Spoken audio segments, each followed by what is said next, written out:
интернетті пайдаланғаннан біздің мемлекетте алымдар көбейіп кеткен жоқ.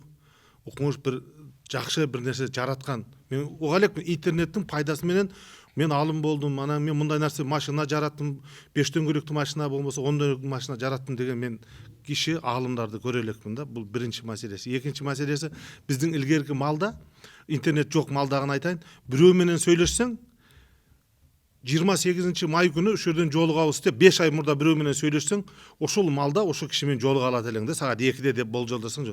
Азыр телефонменен сөйлешип отуруп, ертеңмен сөйлешип алып жолыға албай каласың да. Бұл интернеттен ешқандай бір пайда мен көре алмаймын да. Қазір сөйлесіп тұрып, азыр жолыға албайсың да. Жаныңда ешіктің ар жағында тұрып біреумен сөйлесіп тұрасың, ал айтады мен қара балтадамын дейді да, жанында тұрып. Бұл екінші мәселесі. Анам бұл жерде маған бір 80% қосылат болуш керек, елдерче.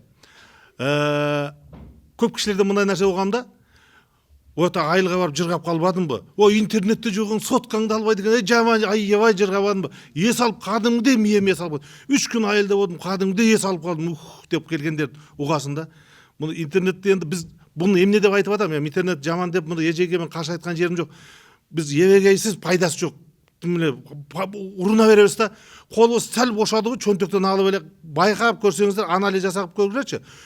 Бирөө маршруткага мингенде карап тургула, маршруткада орун издейт да, орун издегенде отурайын дебейт, интернет чукуганга да.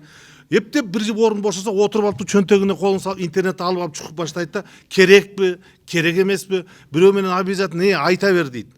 Отуруп алып айта бер дейт, эмнени айта берет? Дайын жок сөздү айта берет да. Пайдасы жоқ сөзді айта береді. Сен үйіңе барғанда ilgari айта бер деген сөз жоқ эле ғой. Жұмышың болса барасың, айтасың, қайра келесің. Дайын жоқтан дайын жоқ, ошқа дегенде жаңағы бесплатно 95 сом салып алып, бір ай бекер сөйлесіп, бір ай ла деген сөзді ал. Пайдасы жоқ, патуасы жоқ сөз. Бұл зиян. Енді ошолдуктан мен мына жаштарға бере турган кеңешим эле да. Просто интернетти көп пайдалана берүүнүн бір пайдасы жоқ. Алым болсаң пайдалан, патуа чыгарсаң пайдалан. А так зиян эле көп, кечирип коесуздар.